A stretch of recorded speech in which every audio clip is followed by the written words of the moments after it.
से हाइपे चंग उलट के कोई पालक क्या रेट दे रहे भैया 20 का केजी अच्छा अच्छा केजी नहीं है क्या 5 किलो 5 किलो 20 रुपए अरे 20 रुपये का 5 किलो। भैया धनिया क्या भाव देते धनिया 120 का 5 किलो 150 का 5 किलो भाई साहब 10 रुपये किलो 10 रुपए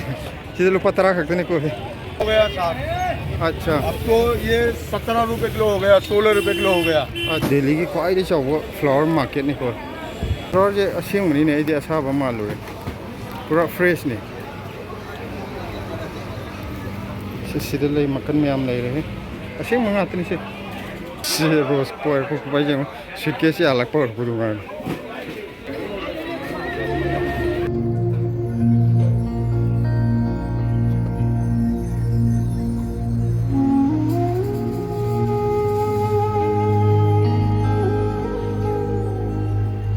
the fruit and vegetable market sit haje sigi da wall macham lei je gari khamai maning da sigi nakan ni na lai market ne ba sun nakan ji nak wall je sun nakan da na aduga aina mukso nakan da mukchang ye ba ko gate se changbam tu siga sun nakan ji ga adu si am changai ji na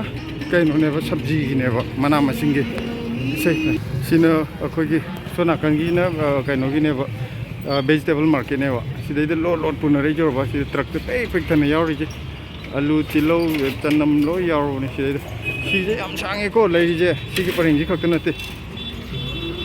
अदा मना मसिंग यारोंगनी बा अदा मना मसिंग जु लके अदि तिलौ तनम दि उठपै कानद्रे ने बा तो हम बिल्डिंग जेसी हैना आंगो मतन मतन मथर आबो उरि जो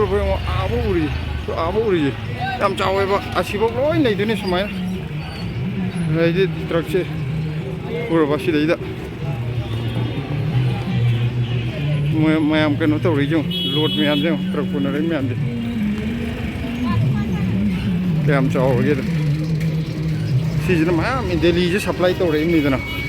सिदगी नापाम पुरनी अदे अजारपुर लेको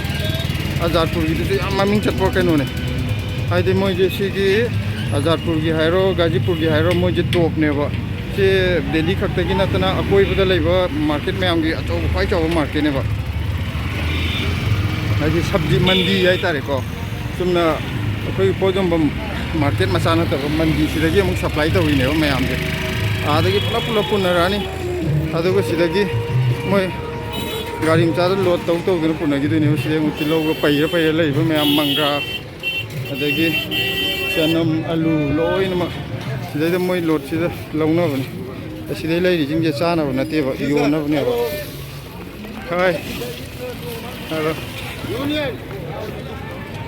ओनियन क्या भाव देते हो भैया वो बहुत महंगी हो गया साहब अच्छा अब तो ये 17 रुपये किलो हो गया 16 रुपये किलो हो गया अच्छा ऊपर माल हाँ आलू का भी दिखा दीजिए हाँ ये मेरा यार थापा अच्छा ये मेरा यार थापा अच्छा हाँ ये चिप्स वाला आलू मिलेगा आपको 650 रुपये पैकेट अच्छा और ये 37 आलू आपको 600 रुपये 600 रुपये इसका ही फोटो लो हाँ फोटो आ गया हाँ आपका भी थैंक यू है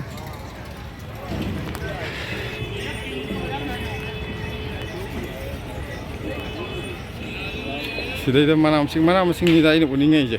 मैं पैर पैरग लेबनेबको अदा आलू की करी कोबी योन होरे सिगी खुथमजे नतबा याम साथीब मौंग थंब यावरखिनिको फदिगोम अच्छे चिंग मचाद पैबनी फदिगोम गल सो नाकनीदनेब नुंगाइदगी येंग सगोन गारी गासि लाई सगोन हाइब्रा पोट चिंगनाबदो कइनोम हाइदाइने येना इंजाम नापी अदो सि चुमनगी अतोप मार्केटगी सिजना अदुम खरा होंगनेबा खरा नते याम थि होंग अदो चोइना लौरगदी खंगदे केजी अमनी गा तौरदी खराबुदी ताबा याय कयाम तादोइनोदि खंगदे अवगा पुलप पुलप लौबगिदी मयाम खेनादोइने अदुना मिजिंगे देगी चाव याम याम लौर पुनेजे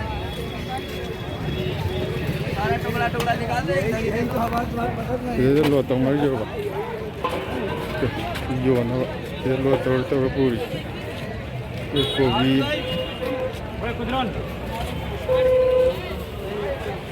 किंदा हवाई चंपा का हम जा रहे हैं गोभी टमाटर 70 का लगाएगा अब नहीं है जाओ। ये गोभी कैसे देते हुए भाई साहब 10 रुपये 10 रुपये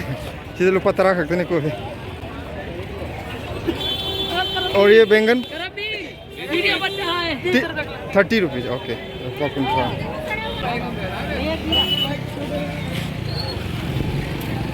lupa kun home adana akogi local market na kunthra de gita dieba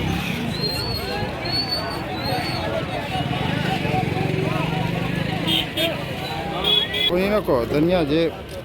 kogi padigong ga je sida thambagi chang je khare yamdre mamang dei winter da mugla khibo ko hingam tha da adu de hekta leibung dong na pai jane hogna patpa matam yore yam sare ba hogi delhi da April ngasi numit kharni de ta roi bida ge sare adu da tomorrow ka jo mai tare mo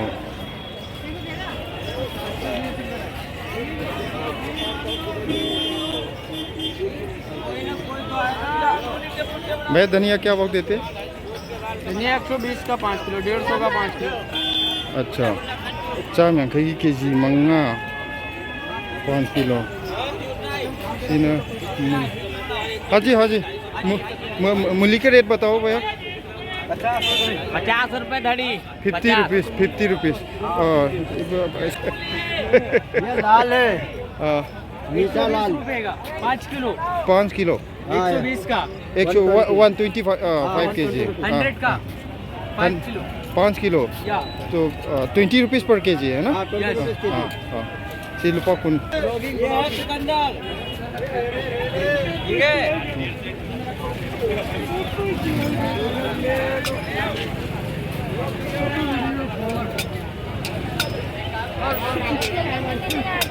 सीधा देखो तो सीधा पैर ले जो बा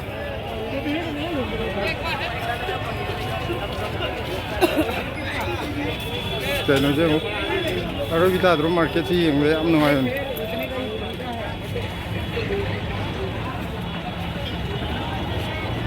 मनिंग दे गोभी सिगी हाँ आ जाएंगे। और गोभी के रेट क्या है भैया? 60 रुपये 5 किलो। अच्छा 60 रुपीज़ 5 के जी। हाँ 5 के जी अभी हम होंगे है। हाँ ये तो बहुत सस्ता लग रहा है। हाँ ऐसे लोकल मार्केट तो 20 रुपीज़ मिल रहे हैं। मैं आमजे वीडियो से हम बता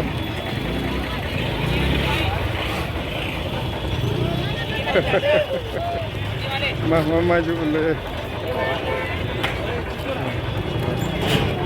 खाई तो वर्के है भी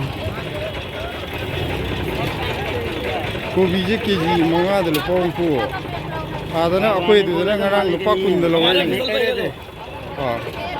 जो 500 lupa kun de lawai ne ba ngara अकोई ना सी बनिया ले रे हेलो भैया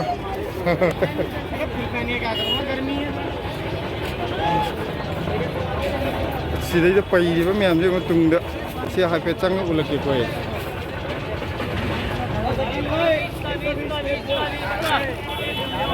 पालक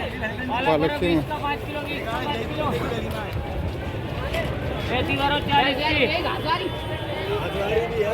पालक क्या रेट दे रहे भैया? 20 का केजी। अच्छा अच्छा केजी नहीं है क्या 5 किलो 5 किलो 20 रुपये? अरे 20 रुपये का 5 किलो 20 रुपये का 5 किलो 4 रुपये किलो पड़ रहा है ये अरे 4 रुपये किलो पड़ रहा है। अच्छा केजी दे लुपा मरी नहीं ऐसे पालक ची फरक तादरो सीधे दिया मैं कहना तो होगा पोट ले बनो पा हन्ना सीधे चक्की बम ले बको मान है लुपा मरी मरी खक्तनी केजी दा अदुदी पालक था अदुदी कई चारम गुनी सीधे तो उदी मैं याम ना बुती थारी ने दूर जो केजी दे लुपा मरी गाय दुदी फरक ताएगा सी शाक में कन्ने में बटुआ हाँ मेथी है और रेट कैसे है भैया? चौलाई है क्या रेट बताए? मेरी 60-70 ही 5 किलो 5 किलो 70 रुपीस हाँ अच्छा केजी मंगादा लुपा हुमद्रा याम थी होंग ले सिदे यंग मया ये नहीं यार ये 20 रुपए किलो 100 की 5 किलो मेथी 20 रुपए का किलो किलो हाँ मेथी अच्छा लुपा कुन मेथी जे केजी दे लुपा कुन खक्तने को मई ता है होंग जे पालक तो नहीं ngई जी लुपा मरी केजी दा है भैया मूली कैसे देते हैं रेट क्या रेट है 30 रुपए किलो 1 केजी 30 रुपीस आप क्या रेट बता रहे 30 रुपीज़ है पर केजी मूली का भाव मूली का भाव हाँ 30 टका अच्छा 30 टका आ जाएंगे लुपा कुंथरा नहीं ये मूली ये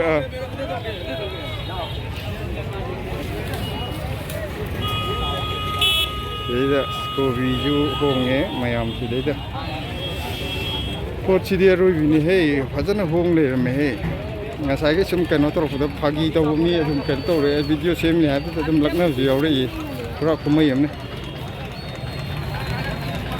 adu keno to re ge sidagi di khara le adu ai sidai da video le sel lage adi pocha ha pe pen manar avni na yam chang na chalu bai ma thok ta dre adu mayam dum khanga mani hong bagi chang du di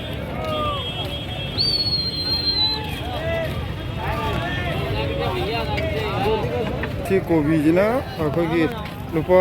कइनो the KG मंगा the लुपा मरिफुनी हबा अदु याम load दि खरम तान मे आनी KG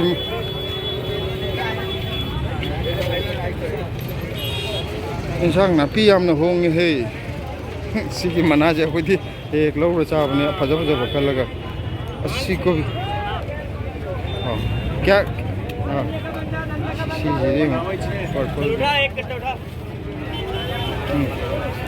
thumbnail बनाएंगे भैया आपका हाँ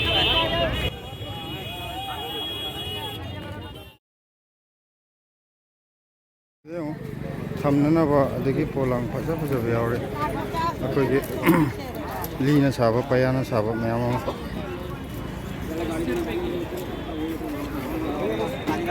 decoration आई ओइना फजा फजना याम फजन सेमे को थमो मसा का सेम पोलांग मसा हैद्रा याम फजन सेमे अदगी कैसे कितना होगा इनके मसू मखन मखन कोई पैकिंग तो होगी रिगिलो और से डेकोरेशन सेम बगिने बुके का सेम खट बगिदा सिदे पुला पुला लौरगा मी आदा मफम मफम दी योलिजे सिगी लाइजिदी वा रोज कते छोटे गुलाब मनान अरे ऐसो माल लाए मिले सफेद कलर पर है आद सनारै परेंगै तो मी आजो 220 आते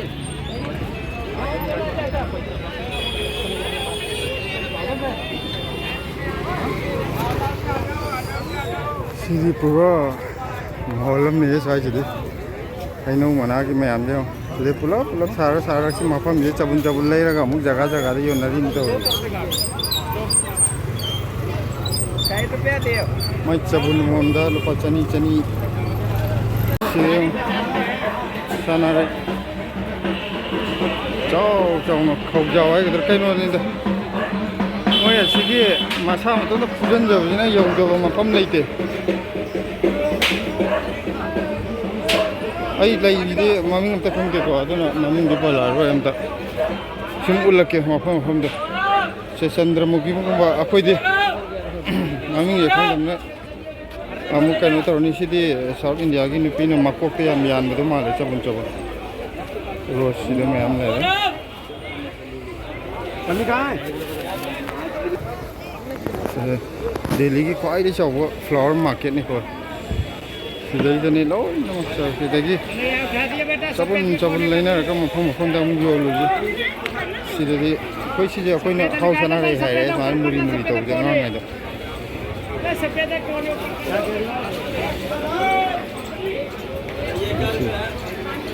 मताई मताई दो उलके को मोय चंगम जम चिल्लेबा अना लैदी स्वाइदे हुजी की ओइनदी योलिजिंग या मा ओइन तवे आदि मसक से मतो ओइन तवे सनारैगा अखोगी चंद्रमुखी मानबा चौजे ꯀꯔꯤ ꯆꯟꯗ꯭ꯔꯃꯨꯈꯤ ꯑꯊꯣꯟꯕꯤ ꯑꯣꯏꯗꯣ ꯍꯥꯏꯗꯣ ꯑꯣꯏꯗꯣꯏꯔꯥ ꯈꯪꯗꯦ ꯑꯗꯨꯁꯨ ꯂꯩꯖꯦ ꯖꯁꯃꯤꯟꯒ ꯍꯥꯏꯅꯕꯗꯣ ꯑꯗꯨꯗꯨꯔꯣ ꯖꯁꯃꯤꯟ ꯍꯥꯏꯁꯦ ꯆꯟꯗ꯭ꯔꯃꯨꯈꯤꯗꯨꯔꯣ ꯑꯩꯁꯨ ꯈꯪꯗꯦ ꯑꯗꯣ ꯁꯤꯗ ꯁꯅꯥꯔꯩꯗ ꯃꯆꯨ ꯃꯆꯨ ꯍꯥꯏꯇꯥꯔꯦꯅꯦ ꯍꯪꯒꯥꯝ ꯃꯄꯥꯟꯒꯤ ꯑꯉꯥꯡꯕ ꯆꯪꯕ ꯑꯃꯨꯕ ꯆꯪꯕ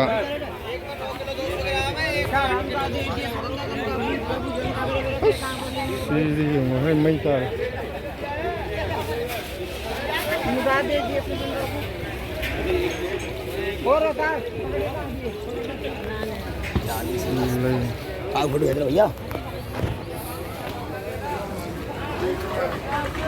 सनफ्लावर असेंबनी असाब मालूर पूरा फ्रेशने मकन मैम लेरे असेंब ngатनी से हदी मोगे प्लास्टिक असाब दमत नतेब मैम सिगी मना लेजिबुदी खंगे याम ममिंग खंगदबे वन सिगी रोज मचुनी से याम फजरी पिंक होइना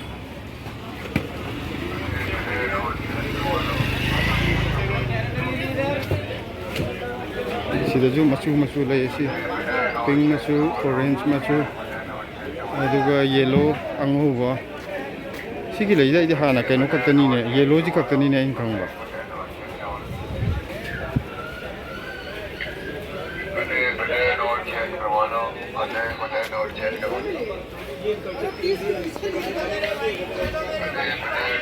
से रोज पोर को बाजे सुटकेस अलग पोर पुदुगा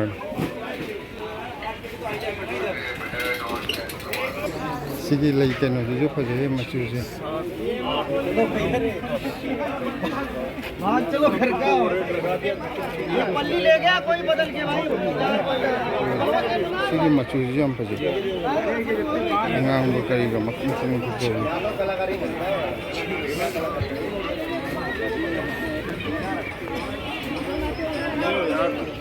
वो 500 रुपए दे रहा हूँ बाबा इसलिए तो रोज अतर गुलाब की सूटकेस से ले चबाक चबाक सीधा ना अंगांग में चुकी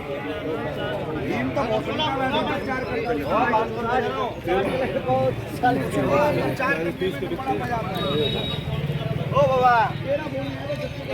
ये ये फजे आ जाओ सुरमिलियम सुरमिलियम मैं बकर मैं लई मनी फजे ला 500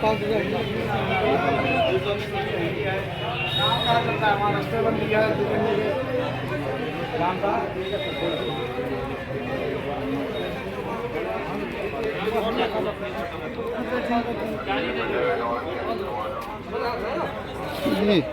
asyeng bro sibo asyeng muni ni idi asaba ko male asyeng mo na so han ni ngon de law ro idi law ge la ku jana te sigi la yu phaje yo sigi masak si dum yam phaje ri ni ani je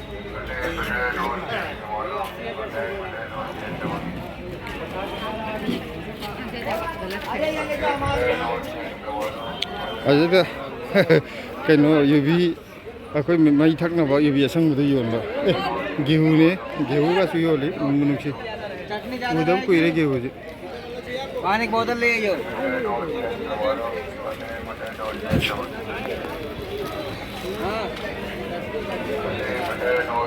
हां भाई आओ mai mai ki box 150 rupees sama oh seasonal lupa yang kai kaktene hai wo ko ये 100 rupees है ये 50 rupees ha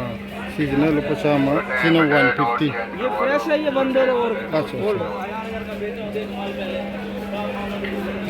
अदुगी रोज का से हम होंगे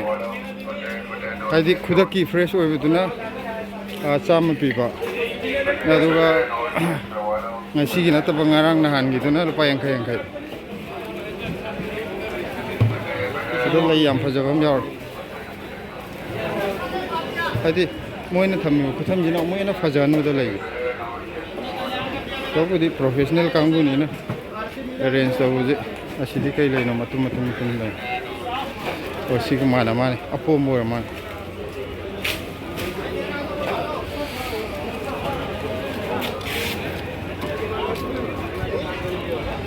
ꯀꯩꯅꯣꯗꯤ ꯌꯥꯝ ꯆꯥꯎꯋꯦ ꯍꯦ ꯃꯥꯔꯀꯦꯠ ꯂꯩ ꯃꯥꯔꯀꯦꯠꯁꯤꯗꯤ ꯑꯔꯣꯏꯕꯤ ꯇꯥꯒꯩ ꯆꯥꯎꯋꯦ ꯑꯗꯣ ꯁꯤ ꯃꯌꯥꯝꯁꯦ ꯂꯣꯏ ꯎꯠꯄꯗꯤ ꯎꯠꯂꯔꯣꯏꯒꯦ ꯆꯞ ꯃꯥꯟꯅꯩ ꯍꯥꯏꯗꯤ ꯁꯤꯗ ꯌꯣꯜꯂꯤꯕꯁꯤꯡꯁꯦ ꯉꯥꯛꯇꯅꯤ ꯃꯣꯏ ꯑꯥꯗ ꯌꯣꯜꯂꯤꯕꯁꯨ ꯑꯗꯨꯗꯨꯅ ꯁꯨꯝ ꯆꯠ ꯂꯩꯔꯗꯤ ꯀꯩꯁꯨ ꯀꯩꯅꯣ ꯇꯧꯔꯔꯣꯏ ꯀꯥꯟꯅꯔꯔꯣꯏ ꯁꯤ ꯔꯣꯁ ꯃꯆꯥ ꯃꯆꯥꯒꯤ ꯂꯩꯔꯦ ꯁꯤ ꯑꯋꯥꯊꯕꯤ ꯃꯄꯥꯟ ꯃꯥꯟꯕꯁꯤ ꯀꯩ ꯂꯩꯅꯣ ꯈꯪꯗꯦ ꯈꯣꯏꯁꯨ ꯌꯥꯝ ꯏꯜꯂꯦ ꯑꯋꯥꯊꯕꯤ ꯃꯄꯥꯟ ꯑꯣꯏ ꯂꯩꯔꯝꯗꯅ ꯂꯥꯁꯇ ꯁꯤ ꯀꯨꯟꯗꯣ ꯃꯥꯟꯕꯁꯤꯅ ꯁꯥꯎꯠ ꯏꯟꯗꯤꯌꯥꯅ ꯆꯕꯨꯟ ꯆꯕꯨꯟ ꯌꯥꯟꯕꯗꯨ ꯑꯣꯏꯔꯝꯗꯧ ꯃꯥꯜꯂꯦ ꯃꯣꯏ ꯃꯁꯝꯗ ꯌꯥꯟꯗꯥꯏꯅꯦ ꯅꯨꯄꯤꯁꯤꯡꯅ ꯑꯗꯨꯒꯤꯗꯣ ꯃꯥꯜꯂꯦ ꯑꯗꯣ ꯑꯁꯤ ꯃꯅꯨꯡꯗ ꯌꯥꯝ ꯆꯥꯎꯔꯤ ꯃꯥꯔꯀꯦꯠ ꯄꯣꯠꯇꯤ ꯑꯝꯍꯥꯅꯤ ꯌꯣꯜꯂꯤꯁꯦ ꯍꯥꯏꯗꯤ ꯆꯞ ꯃꯥꯟꯅꯕ ꯃꯈꯜꯅꯤ ꯑꯗꯨ ꯀꯩꯅꯣ ꯇꯧꯔꯒꯦ ꯆꯪꯉꯔꯣꯏꯒꯦ ꯃꯅꯨꯡꯁꯦ ꯆꯞ ꯃꯥꯟꯅꯕꯅꯤꯅ ꯀꯩꯗꯧꯔꯨꯅꯤ ꯔꯥꯎꯟ ꯆꯠꯂꯒ ꯆꯥꯎꯕꯗꯤ ꯌꯥꯝ ꯆꯥꯎꯋꯦ ꯀꯔꯤ ꯀꯔꯤ ꯐꯪꯒꯦ ꯑꯗꯨꯗꯤ ꯆꯥꯎꯔꯥꯛꯄ ꯑꯃꯗꯤ ꯎꯔꯛꯑꯦꯗꯅꯀꯣ ꯑꯗꯨꯗꯨꯅ ꯑꯗꯨꯒꯤꯗꯨꯅꯦꯕ ꯑꯩꯅ ꯎꯍꯟꯅꯤꯡꯉꯤꯁꯦ